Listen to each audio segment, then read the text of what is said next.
Yeah, I will start with my name. My name is Damasus Ndegwa Wahome. Actually, my Wahome is my surname. I am an education officer in Kenya. That is in Nyeri County. Nyeri County, Nyeri Central Sub-County. And I normally deal with examinations. Therefore, the examination officer in the sub-county. That's all about myself. I'm Jacqueline, a primary school teacher in Siaya County. Something else? A mother of 4. And your age? My age, I'm 50 years. Yes.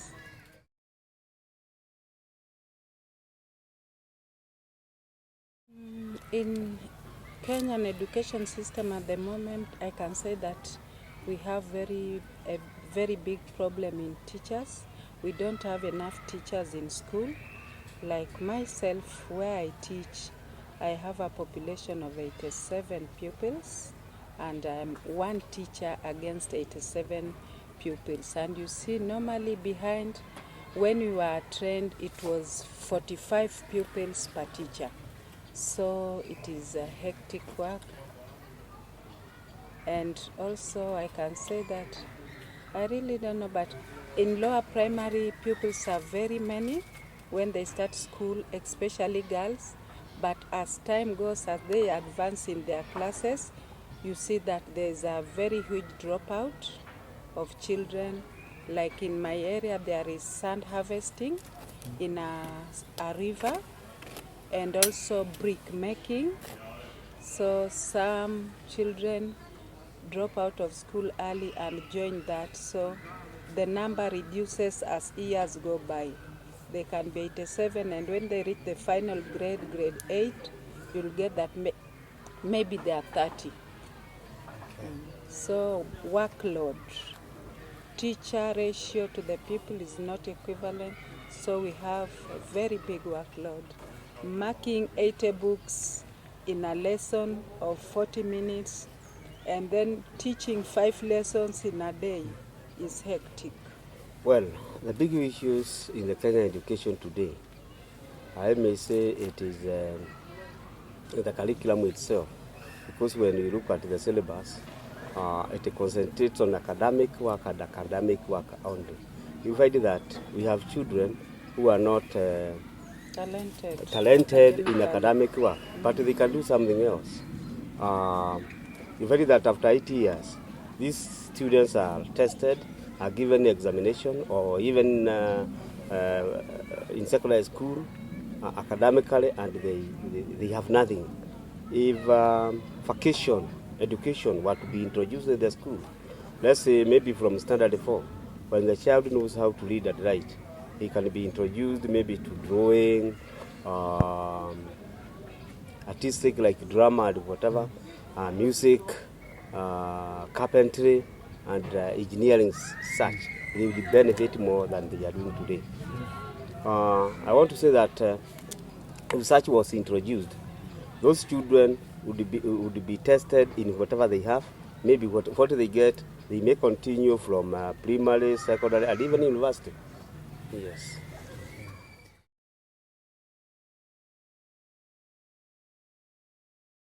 To my thinking, this one should be introduced right away from the early classes, ECDE. And in fact, in Kenya, we have we have trained teachers on information technology. It is only that we have not started. Our government promised to give laptops to start at one last year. Now we have changed. They will be given tablets. All the children right away from standard, which will start with the standard around next year, to give tablets. And anything that will be read, be it science, be it whatever, they will be put there. Children will be opening, the teachers will be guiding them. So I would say that let this one start as early as possible. Yes, to add on that, I can also say that It was not a real training because, and I don't think if it has impact, because you see, in our place it was 2 teachers per school, and then it was something like 4 days thing, and this is technology and internet is something new to most teachers, so the days were not enough. So if it is to be put in place, teachers should undergo thorough training to know it, because with new modern technology, sometimes our children know better than we do. Some have these machines and these devices in their homes, those who are from good families. So, and it is not good for pupils to know better than teachers. So the education system should put down a mechanism of proper training of teachers, so that from the word go, from class 1, every pupil starts with that one, starts with it. And I can also say that technology is very bad, because you see the world has gone high-tech. Just by a click of a button, the world is global. You get everything in your fingertips. So with our children, we never know. They might want to go and study somewhere, going to the airport, checking what. How will you know if you don't have any information in that?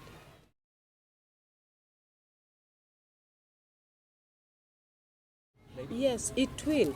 Let's say if they have some machines or tablets or what, so a teacher has his or hers there and the pupils has, you just ask and they click and you get your answers there. It will make work easier, no marking of more books, and it will be easier, because I think it will be more easier. Let me add to that. This will be very easy. Like now, whenever I visit the schools, I have a tablet, everything is there. Paperwork is now out. I just sit there, monitor the lesson using my tablet, and then after that, it will give me. I will tell the teacher to come to it will give me feedback. So on this one will be in our schools. There will be no textbooks, because the textbooks will already be in the tablet, including the homework, including the exercise. So by a click of the button, the teacher will mark the correct answers. They will be marked, and the feedback will again go to the children immediately, instead of carrying the books to staff room or carrying the books home. Yes. So you're generally I would recommend that those teachers or the potential students who are going to the college, be it university, be it teachers training colleges, let them be empowered, let them be taught information technology, let it be included in the curriculum. And those teachers who are already teaching, can we get all of them the way she said? Even if it is not for 3 days, maybe 2 weeks during the holidays, let them, all of them, including those in standard 8, even if you are not teaching standard 1, let them be empowered.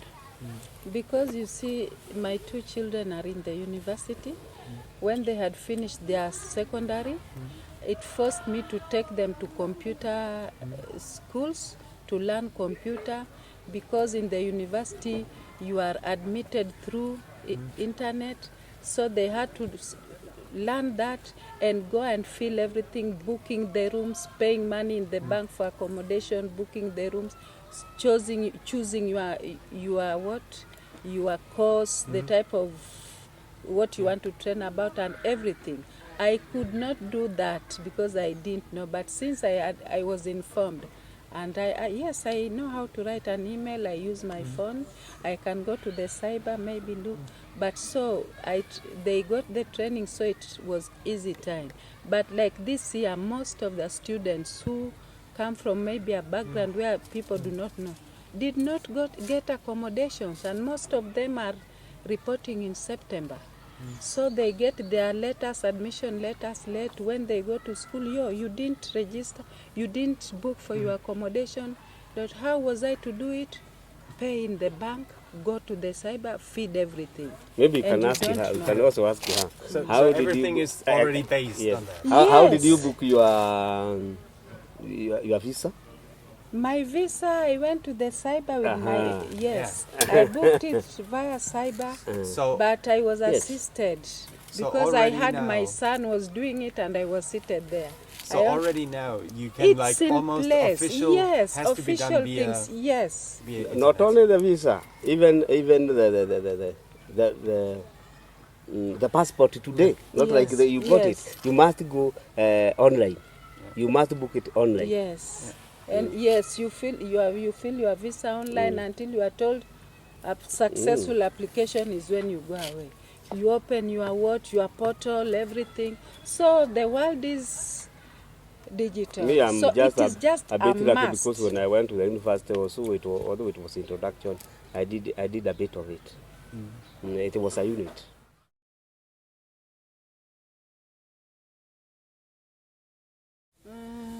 With the community around, maybe it is enlarging the distance, but with other youths from elsewhere globally, I think it is lessening the distance with their Facebook thing, their WhatsApp. So somebody chats the whole night. If you ask, what are you doing? Mom, I'm chatting. No, so, I don't think, although if I'm Kenya, I will communicate with you with WhatsApp, Facebook. I think it will act as a catalyst for you and me to meet, because I will be looking for whatever I have given you about Kenya or Germany. You long very much to come to Kenya, and you make all efforts to come.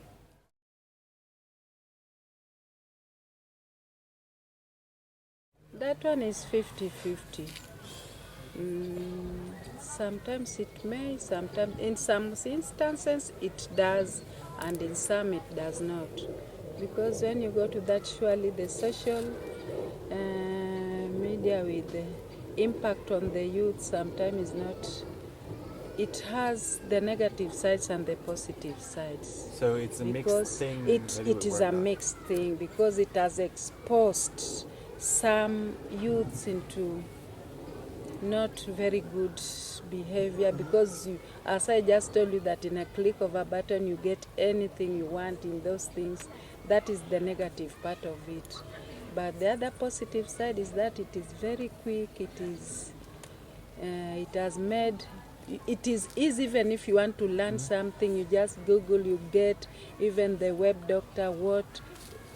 So it is 50-50. So it is only to maybe advise these youths to use it, or even other people to use it wisely. Yes. I totally agree with that. Yeah, and so you say the opportunity that is given by these new technologies is taken. So it's not, the youth is like using it for like development, for self. Yes. Okay.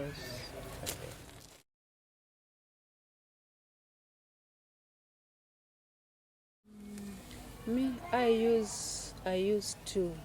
I use the radio because I don't have a television, and I use the internet, the phone. I can read the e-paper in the phone. Yes, I have a TV myself at home. I have my phone here. I also have a laptop and a radio.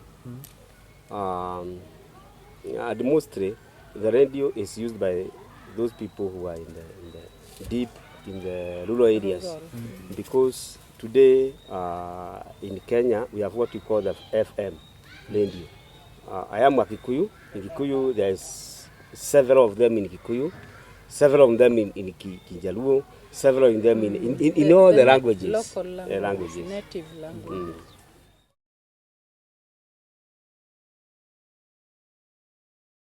It is good because those people in the rural areas, many of them do not listen to other things. They listen to the news, and also we have other programs in farming and whatever concerns them. But for the youth, it may spoil. It may spoil because those radios there are some programs that come. They ask the youth, they talk about the youth, and maybe the young adults who are marrying.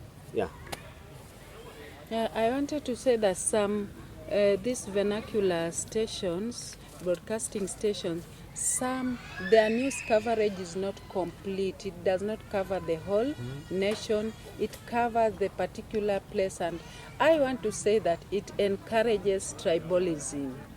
Because it talks in that language and even refers to other people. I don't normally like it. I like Kiswahili broadcasting because I embrace nationalism. So I prefer Kiswahili, maybe because I was brought up in Mombasa and we are used to speaking Kiswahili even in my family. So that is broader because it broadcasts news from all over Kenya. But this radio station also refer to the single community. Oh, people from our community do this. So it's segregational, I want to say that. So, but it is also, since it started, it's not long. Long ago, we only had Kenya Broadcasting Corporation with Kiswahili and English. But this one started, and in fact, during the post-violence elections, it did really bad because it was talking, Kalenjins were talking in Kalenjin, telling their people to fight. Luos were also talking with their people in their vernacular, Kikuyus also. So it was all that bad.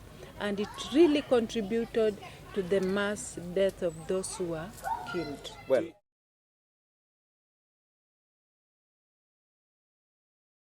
slightly, because if somebody says, men, sharpen your pangas, and be like men, be ready. It is like msemo, a proverb. Yeah, there's some sarcastic words in vernacular which give you more.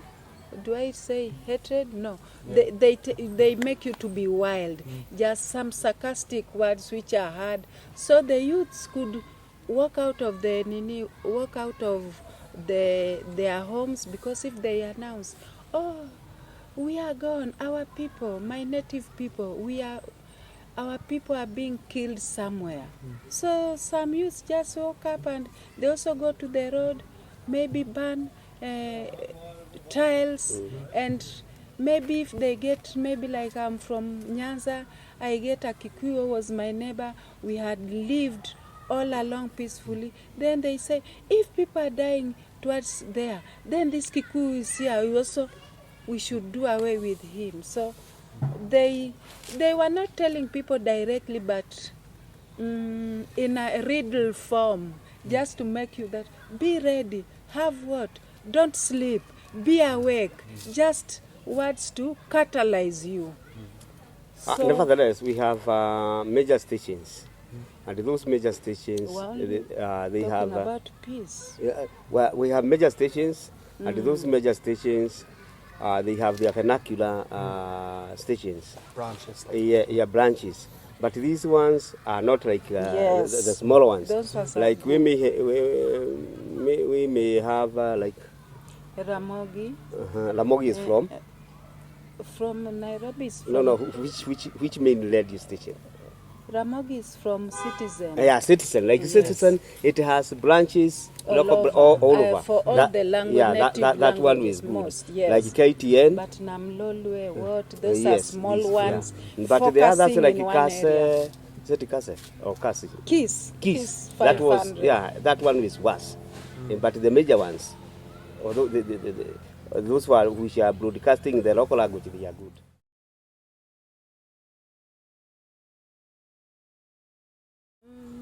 Yes, they can, but I would advise that they reduce the number. They be controlled. They be controlled and look into the integrity of the presenters there.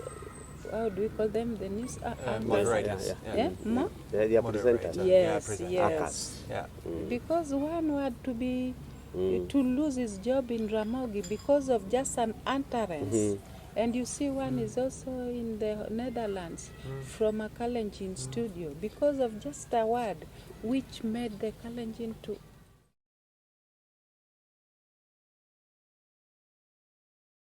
control them? Yeah, not directly controlling them, because the media should be also, they should have that, what do we call that law? Freedom of Freedom of speech. speech.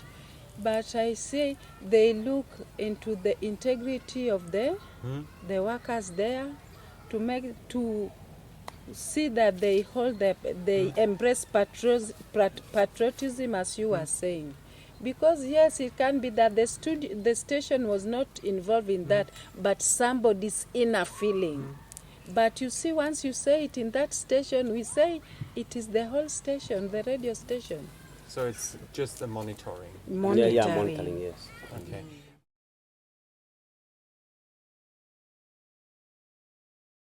Their rules and the regulations, they are regulated also. They have their own council. Yes. The media council. The media council, yes. And they control them, and they said that whoever makes any error will be punished.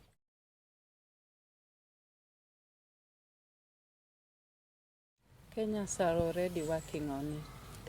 But up to now, I can say that there's a great improvement with this human rights organization, with human rights activists, some sensitization in the community about human rights, because freedom of expression and speech is also entailed in the human rights. So In the Constitution. in the Constitution, yes. So I can say that that one is in process, and if we look at back where we were those days and now, there's a great difference. We can say we've moved a step, because long ago it was only Voice of Kenya and only that. No other station was in place, and you could not even stand and say something about a leader. But nowadays, you see, you can even challenge in court. You can even stand and say, no, that is not good. People, the bodyguards will take you somewhere, and the human rights body will also come. So and so is arrested because he said this, and they'll come in and push the churches, the what, and then they'll leave you. At least torturing and what has reduced because of this more human rights organization in place, and people have started to know their rights. People can even know what the Constitution entails, not unlike past when people did not know. You could be arrested, taken to prison, take two days or 3 days in prison. You are left without being charged, and that one is not allowed constitutionally. So the Constitution was a big like step forward? Yes, yes.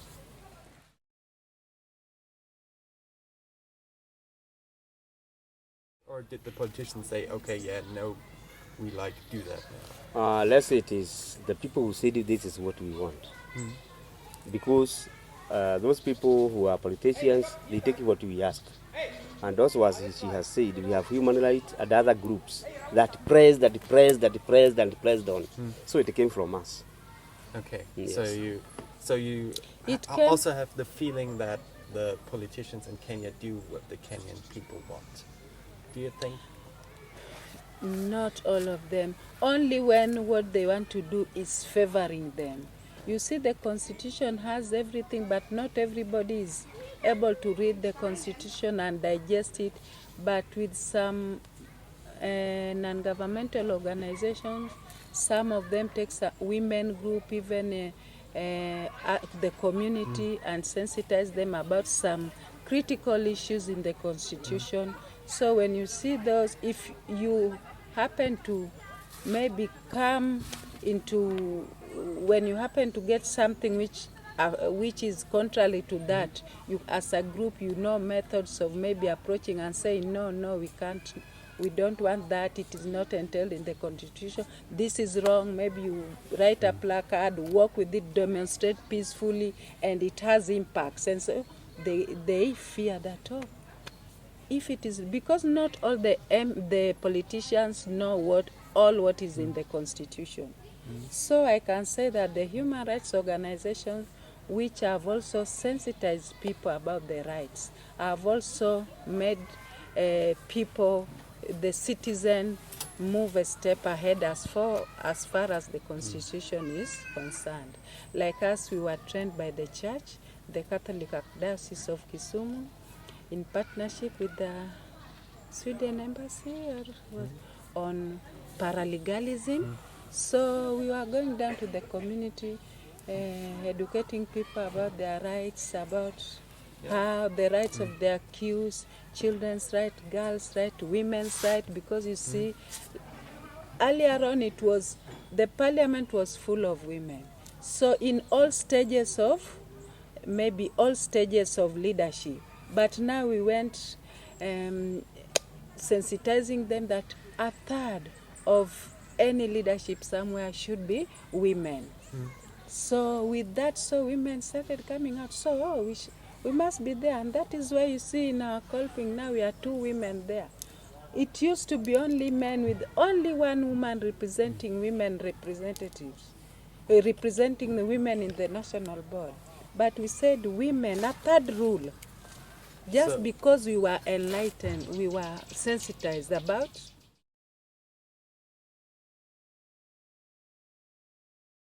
That in Kolping, since I joined Kolping, everything has been done democratically.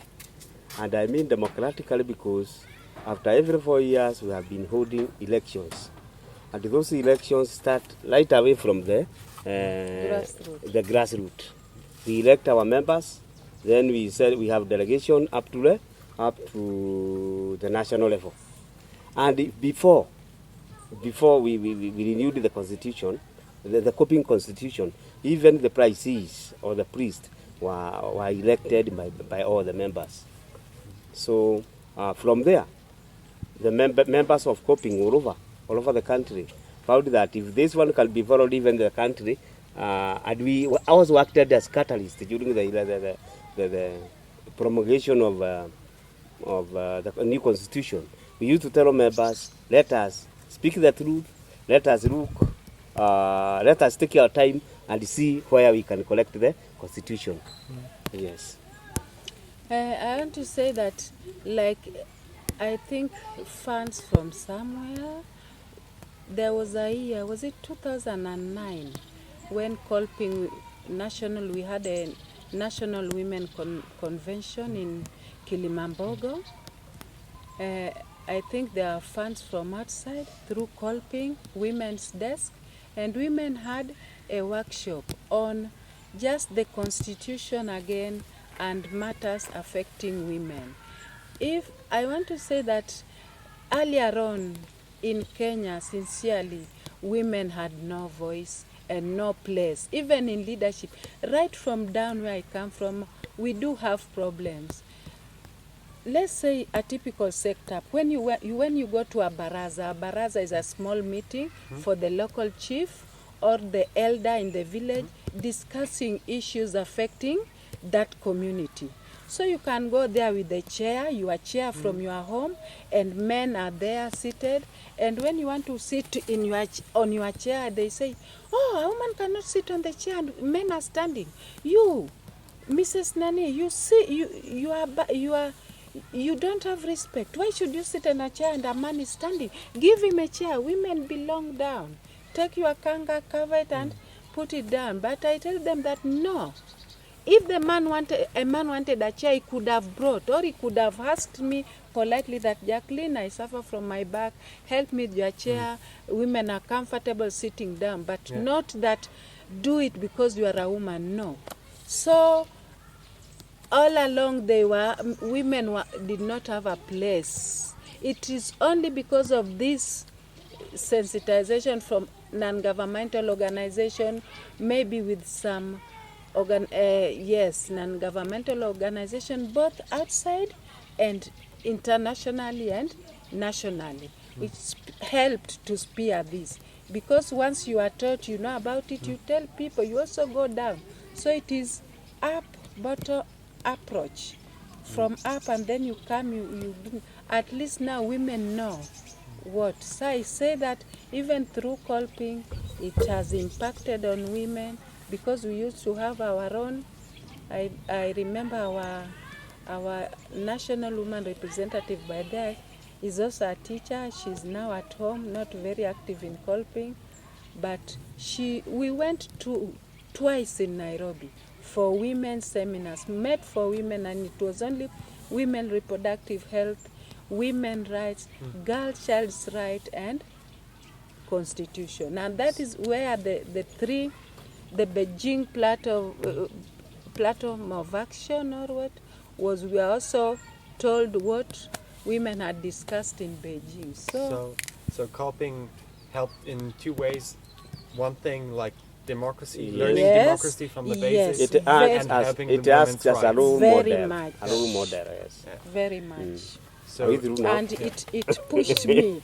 It Yeah. pushed me to say that, no, let me not just feel comfortable here. Let me go up to the other side. And we were given leadership skills and bravery, saying that I can. So when you go, people are not ready. You say, I think I can lead. I am capable of handling that post. Try me and see.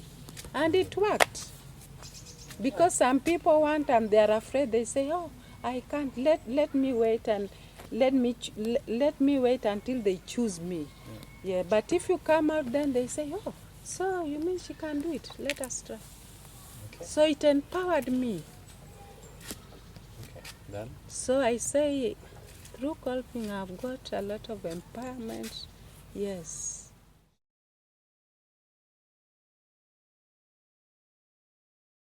I can say that if we can get such other empowerment on that, because you see the constitution is very well. Not all women have gotten such a chance, and you see the community is big. So if those non-governmental organizations can still fund programs dealing with women empowerment, I could advise that they do so. You are lighting a project. Women, you see women, some of them are also family leaders. Yes, so, and us back at home, we say when you educate a girl, you educate the whole community, because you live here, go there, you'll work it, because most of the families home, women are the homemakers, women are the managers, women, not all, but most. Meaning we are not doing anything ourselves. I've said most, you get me? But in Nyeri is saying, and in Nyeri women are complaining that men are not doing anything. Where you come from? No, they are not complaining, they are beating us. Yes, they are even beating them. Why? Because they've been empowered. They know a man has to do this and this, and a woman has to do this. And they are not doing what by these they are people. supposed to do. By women. And Kolping, through Kolping, we've also, there's a new project which we started, that is savings and credit, and it has really attracted very many women, because it is a form of saving money and you get credit. You save and you get credit.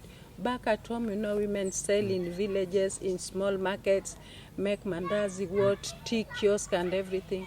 It is helping women so much, and it has even made the number of other women from other denominations. Like in my family, I have 3 who are to be aspiring members who are from other denominations. They saw that project, they loved it, and now they told me, Jacqueline, I'm following you, I want this thing. So women are different because of this, and they joined us. So it is impacting positively in our area. I wish you the best as you continue the project. Thank you. When you go to defend it, I know you defend it and defend it fully, and you get somewhere. Yeah. Yes.